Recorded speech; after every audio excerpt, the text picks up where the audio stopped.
Welcome to Storytime Counseling. Today we will be reading Love Monster and the Perfect Present by Rachel Bright.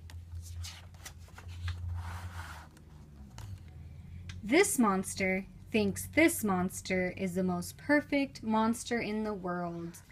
Hello, Love Monster. Yes, they are the bestest of friends. Ah, monsters. They spend each and every day together, sometimes doing fun stuff outside, sometimes doing fun stuff inside, and sometimes doing nothing at all.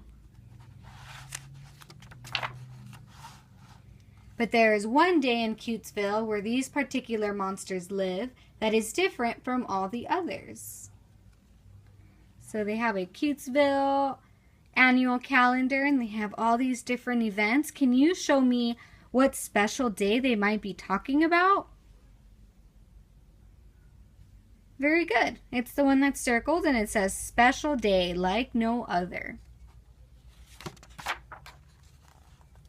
A very special day, in fact, when the streets are filled with lights and the air is filled with music and the whole town gets super excited. Yes, once a year in Cutesville, it's... What do you guys think this special day is all about? Very good. Let's find out.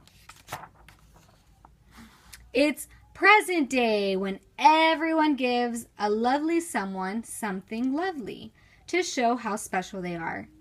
It's pretty much the best day ever.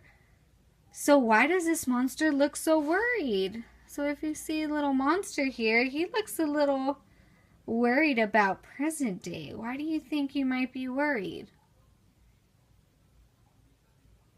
That's very good. Let's find out. Well, this year, Love Monster wanted to give a certain someone something perfect, the most perfect present in the world. But finding such a thing is not easy. It was time to think very hard and to go shopping. And oh, the shops were full of hundreds of wonderful, shiningful things. So if we see all the shops, they look very bright and have so many presents inside. So let's see what Monster finds. Love Monster was sure he'd come to the right place. So I think he picked a store. Has a lot of different things. So what do you think he might pick? Interesting. Well, let's see what he picks.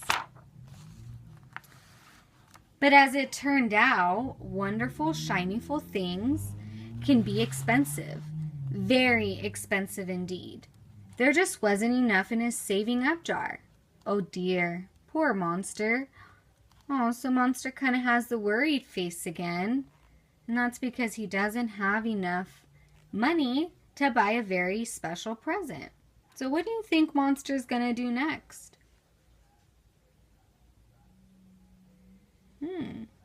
Okay, let's find out what he does. What was he to do? It was almost present day and there was only one thing worse than a not perfect present. And that was no present at all. Love Monster worried all the way home. He had nothing to show his perfect monster how much he cared. Do you think Monster should give up trying to find a present? No, giving up is never a good idea. So what do you think he should do?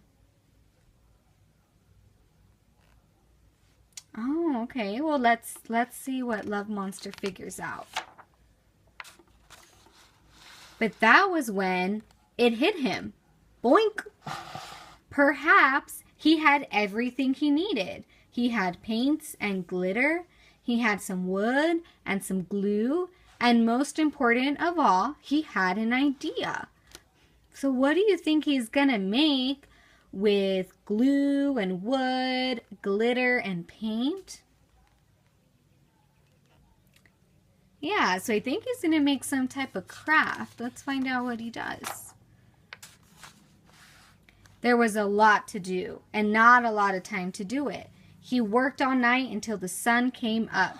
And when present day arrived, so did the most perfect monster in the world. And whew, Love Monster did have something to give. So you see his love monsters coming to his house, and they both have presents. So let's see what he ended up making. Something to be very proud of.